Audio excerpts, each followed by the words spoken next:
Alam mo ba, mas masarap sa buhay yung marunong kang mag-cheer sa iba kaysa makipag-compete.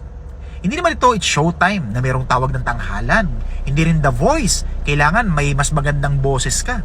Sabi nga sa Philippians 2:3, do nothing out of selfish ambition or conceit, but in humility, count others more significant than yourself. Ibig sabihin, kung may magandang ginagawa ang kapwa mo, project man ito, negosyo man ito, o simpleng pamumuhay, simpleng kabutihan, suportahan mo. Hindi kailangan patunayan na ikaw palagi ang bida. Kasi minsan, mas panalo yung marunong magbigay ng spotlight kaysa yung laging gusto spotlight sa kanya. Tandaan, hindi ito karera, hindi ito paunahan. Mas maganda kung sama-sama po tayong umaangat sa buhay.